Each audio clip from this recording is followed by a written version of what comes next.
Hello guys, welcome to my YouTube channel. मेरा नाम निधि है और आज हम डिस्कस करने वाले हैं पाइल्स के बारे में।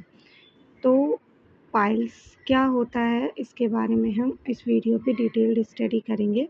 तो आइए देर किए बिना हम वीडियो को शुरू करते हैं। तो सबसे पहले बेटा हमें ये पता होना चाहिए कि पाइल्स क्या होता है। तो व्हाट इज़ पाइल्स, ठीक है। तो पाइल्स यानी जिसे हम हेमरॉइड्स भी बोल देते हैं are swollen and inflamed vein in the lower rectum or anus. They may be internal inside the rectum or external under the skin around the anus. यानी पाइल्स जिन्हें हम हेमरॉइड्स भी कहते हैं, ये एक ऐसी कंडीशन है जिसमें एनस और रेक्टम के लोअर पार्ट की वेन सूज जाती हैं यानी फूल जाती हैं। ये बिल्कुल वैसे ही होता है जैसे पैरों की वेन, वेन का मतलब होता है नसें, ठीक है। तो पैरों की वेन में जैसे एक इन्फ्लामेशन हो जाता है, वेरिकोसाइटिस या वेरिकोज वेन में होने वाला जो इन्फेक्शन होता है वेरिकोसाइटिस, उस कंडीशन जैसी आपके रेक्टम और आपके एनस के पास में जनरेट हो जाती है, जिसे हम पाइल बोलते हैं। क्लियर है। पाइल्स के दौरान पेशेंट को पेन, ब्लीडिंग, ईचिंग और एनस के पास लम्स यानी मास महसूस हो सकता है या होता है। क्लियर है। नेक्स्ट हम देखेंगे गोल्स ऑफ ट्रीटमेंट, यानी अगर किसी को पाइल्स होता है तो उसके ट्रीटमेंट के क्या क्या गोल्स होते हैं। तो सबसे पहले रिलीव पेन, जो उस पेशेंट को पेन हो रहा है उससे आपको रिलीफ दिलाना है। ईचिंग से रिलीफ दिलाना है, स्वेलिंग को रिड्यूस करना है, ब्लीडिंग को कम करना है। कॉन्स्टिपेशन की समस्या हो जाती है पेशेंट को, उससे रिलीफ दिलाना है। और प्रिवेंट रीअकरेंस की प्रॉब्लम से भी आपको प्रिवेंट करना है। देखो, इसका जो ट्रीटमेंट होता है बेटा वो टू टाइप का होता है, 2 या 3 टाइप्स का होता है। जिसमें आपका पहला टाइप है कंजर्वेटिव, जिसे हम नॉन सर्जिकल ट्रीटमेंट भी बोलते हैं, जिसमें आप लोग को डाइटरी चेंजेस करने पड़ते हैं, जिसमें आप लोग हाई फाइबर डाइट देते हो पेशेंट को, जिसमें से आपके फ्रूट्स आ जाते हैं, वेजिटेबल्स आ जाती हैं, होल ग्रेन्स आ जाते हैं। होल ग्रेन्स का मतलब जैसे आपके राइस हो गया, पल्सेस हो गई, आपके व्हीट हो गया, कॉर्न हो गया, ये सारी चीज़ें आपके आ गई। और ओट्स और लेग्यूम्स जैसी चीज़ें आप लोग को पेशेंट को ज़्यादा ईट करने के लिए बोलना है। आपको normally 2 to 3 litre water daily intake करना है, ठीक है। अगर अगर आपको डॉक्टर रिस्ट्रिक्ट करता है तो फिर आपको इसे रिस्ट्रिक्ट करना है, वरना डॉक्टर अगर परमिशन देता है तो ही आपको वाटर इनटेक करना है। और जो भी स्पाइसी फूड यानी तीखा खाना है उनको अवॉइड करना है। एक्सेसिव अल्कोहल अगर आप इनटेक कर रहे हो या प्रोसेस्ड फूड इनटेक कर रहे हो तो उस फूड को भी आपको कम करना है। नेक्स्ट आपको लाइफ़स्टाइल में चेंजेस करने पड़ते हैं, जिसमें से आपके do not strain during bowel movement. Clear है। Avoid sitting on the toilet more than 5 to 10 minutes. आपको 5 से 10 मिनट से ज़्यादा आपको टॉयलेट पे सिट नहीं करना है। रेगुलरली एक्सरसाइज करना है, जैसे वॉकिंग अबाउट 30 मिनट डेली, या अवॉइड करना है प्रोलॉन्ग्ड सीटिंग और स्टैंडिंग, यानी लंबे समय तक खड़े रहना और लंबे समय तक बैठना आपको अवॉइड करना है। और हेल्दी बॉडी वेट को आपको मेंटेन करना है। आपको स्विट्स बाथ लेना, स्विट्स बाथ मतलब आपने एक कटोरे में पानी लिया, उसमें आपको एक टॉवल लेना है, उसको उसमें डालना है और उसको निचोड़ करके आपको पूरी बॉडी को क्लीन करना है। यानी sit in a warm water from फिर 10 to 15 मिनट्स आपको सिट करना है, बैठना है, सिट्स बाथ। एंड आपको वार्म वाटर में बाथ लेना है 10 to 15 मिनट्स और 2 to 3 time a day. And after bowel movement, जब आप बॉवल मूवमेंट आपका हो उसके बाद आपको एक टब में आप लोग गर्म पानी भर सकते हो। उसके बाद उस पानी में आपको 10 to 15 मिनट तक सिट करना है, जिससे आपका पेन कम होगा, स्वेलिंग कम होगी और मसल स्पाज़्म भी ट्रीट होगा। मेडिकेशंस में आप लोग क्या क्या ले सकते हो, तो सबसे पहले आप लोग स्टूल सॉफ्टनर्स ले सकते हो या लग्जेटिव्स ले सकते हो, जो आपके कॉन्स्टिपेशन से प्रिवेंट करेगा और स्ट्रेनिंग को कम करेगा। आपको पेन से रिलीफ दिलाएगा, जैसे कि पेन रिलीवर ले सकते हो आप लोग, पेन भी तो हो रहा है पेशेंट को, तो आप लोग पैरासीटामोल ले सकते हो।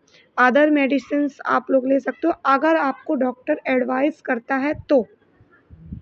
टॉपिकल क्रीम्स और ऑइंटमेंट्स का यूज़ कर सकते हो, जैसे local anaesthesia for pain reduce, hydrocortisones cream आती हैं जो आपके इन्फ्लामेशन को रिड्यूस करती हैं, और इनका यूज़ आप लोग शॉर्ट पीरियड के लिए ही करते हो। अगर आपको डॉक्टर सजेस्ट करता है तो प्रोटेक्टिव ऑइंटमेंट्स यूज़ कर सकते हो, जिससे इरिटेशन कम हो जाती है। क्लियर है? ओरल फ्लोवानाइड्स आप लोग यूज़ कर सकते हो, जिन्हें हम वेनोएक्टिव ड्रग्स बोलते हैं। ये क्या करते हैं? ये ब्लीडिंग को कम करते हैं, पेन को कम करते हैं, स्वेलिंग को कम करते हैं। क्लियर है? मैनुअली इन्वेसिव प्रोसीजर आप लोग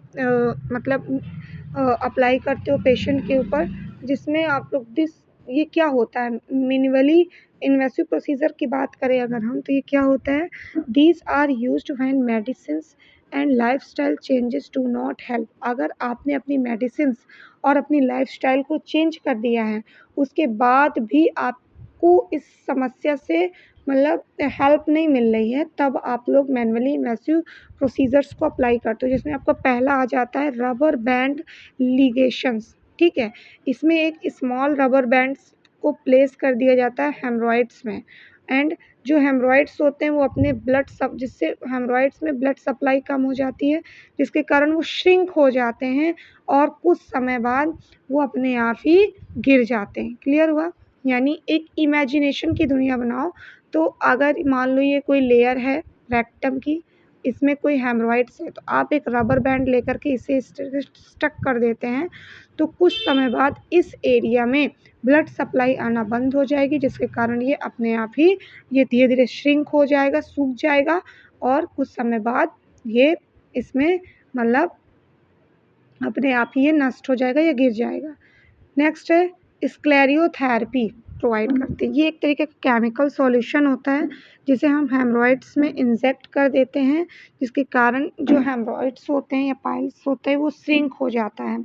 या फिर इन्फ्रारेड कोआगुलेशन का यूज़ करते हैं हम लोग। इसमें हम लोग इन्फ्रारेड हीट का यूज़ करते हैं, जिसके कारण जो हमारे हेमरॉइड्स होते हैं वो श्रिंक हो जाते हैं। क्लियर है?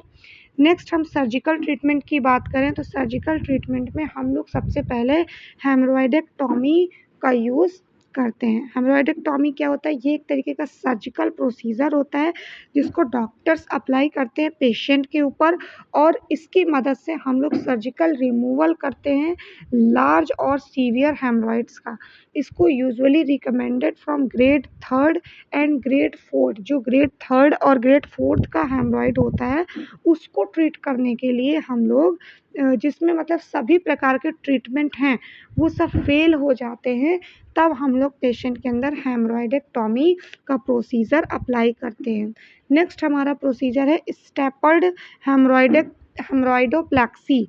ये क्या होता है? एक स्टेपलिंग डिवाइस होती है, जिसे हम लोग रिपोजिशनिंग कर देते हैं हेमरॉइड्स की, और रिड्यूस कर देते हैं वहाँ की ब्लड सप्लाई को। ठीक है? स्टेपलिंग डिवाइस की मदद से हम लोग हेमरॉइड्स की पोजीशंस को चेंज कर देते हैं, जिसकी वजह से उसकी ब्लड सप्लाई कम हो जाती है और आपका हेमरॉइड श्रिंक हो करके ट्रीट हो जाता है। इसकी recovery is often quicker than conventional surgery.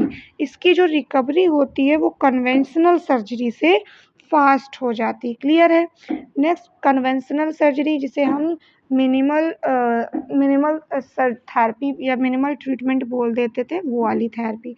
ठीक है? होम केयर अगर हम किसी पेशेंट्स को करना चाहें या प्रोवाइड करना चाहें, तो हम लोग क्या क्या प्रोवाइड करते हैं? तो सबसे पहले हम लोग keep the anal area clean and dry. जो पेशेंट का रेक्टम और एनस एरिया है, उसको हमें प्रॉपरली क्लीन रखना है और ड्राई रखना है। वियर लूज कॉटन अंडरवियर, और पेशेंट को लूज कॉटन अंडरवियर वियर करने की सलाह देना है।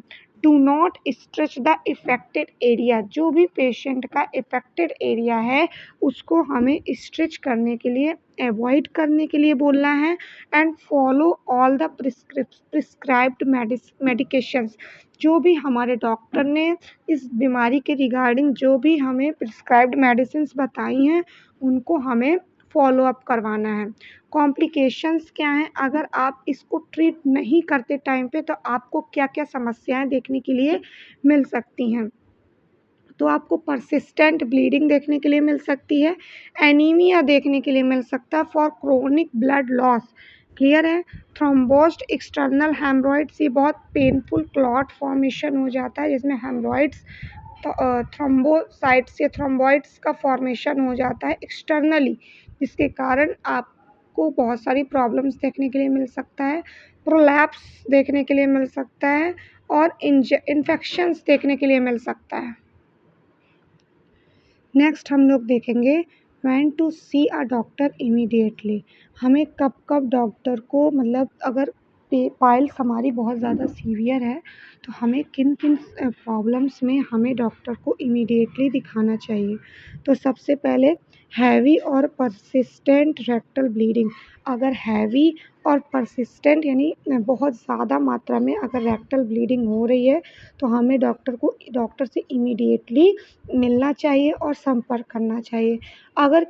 अगर हमें हेमरॉइड्स के दौरान या पाइल्स के दौरान सीवियर पेन या पेनफुल लम्स अगर आ रहे हैं एनस के पास या एनस के आस-पास, तो हमें इमीडिएटली डॉक्टर को बताना चाहिए। Fever will be anal swelling. अगर एनल स्वेलिंग की वजह से अगर आपको फ़ीवर आ रहा है तो भी आपको डॉक्टर से मिलना चाहिए। और अगर ब्लैक स्टूल की समस्या हो रही है या अनएक्सप्लेन्ड वेट लॉस हो रहा है तो भी आपको इमीडिएटली डॉक्टर से मिलना चाहिए।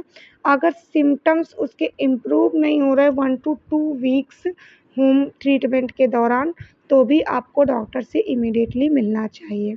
नेक्स्ट हम देखेंगे नर्सिंग मैनेजमेंट। एक्ट एज आप लोग नर्स, आप लोग पाइल्स के पेशेंट्स को कैसे ट्रीट करोगे। तो सबसे पहले बेटा आप लोग को पेशेंट का पेन असेस करना है, ब्लीडिंग असेस करनी है और बॉवल हैबिट्स को असेस करना है। इनकरेज करना है आपको पेशेंट को कि वो हाई फाइबर डाइट ले और एडिक्वेट फ्लूइड इनटेक करे। ठीक है? टीच करना है आपको पेशेंट को कि वो स्टेनिंग और डिफिकेशंस को अवॉइड करे। ठीक है? Administer prescribed medication. ठीक है? जो भी डॉक्टर ने प्रिस्क्राइब्ड मेडिकेशन दिया है उसको आपको एडमिनिस्टर कराना है। वार्म स्वीट बाथ लेने के लिए आपको बताना है पेशेंट्स को। Next monitor for bleeding and sign of infection. आपको ब्लीडिंग और इन्फेक्शन के साइन को मेज़र करना है। और जब आप प्रोसीजर कर रहे होते हो या किसी प्रकार की सर्जरी आप लोग कर रहे होते हो या प्रोसीजर के बाद। ठीक है? Educate the patient about lifestyle changes to prevent recurrence. आप लोगों को पेशेंट की लाइफस्टाइल चेंजेस के बारे में और उनको कैसे प्रिवेंट कर सकते हो आप लोग पाइल्स को, इस चीज़ के बारे में प्रॉपरली पेशेंट को एजुकेट करना है। तो आई होप आपको पाइल्स से रिगार्डिंग सारे डाउट्स क्लियर हुए होंगे और आप लोगों को मेरी वीडियो अच्छी लगी होगी। तो आप लोग मेरे चैनल को लाइक करें, सब्सक्राइब करें एंड बेल आइकन को प्रेस करें। और आप लोगों में से बहुत सारे लोग ऐसे हैं जो मेरे वीडियोस को देखते हैं पर उनको मेरे चैनल को लाइक और सब्सक्राइब नहीं करते हैं। तो आप लोगों से रिक्वेस्ट है कि आप लोग में से ज़्यादा मेरे चैनल को शेयर कीजिए, प्रमोट कीजिए और मेरे वीडियोस को लाइक कीजिए। Thank you.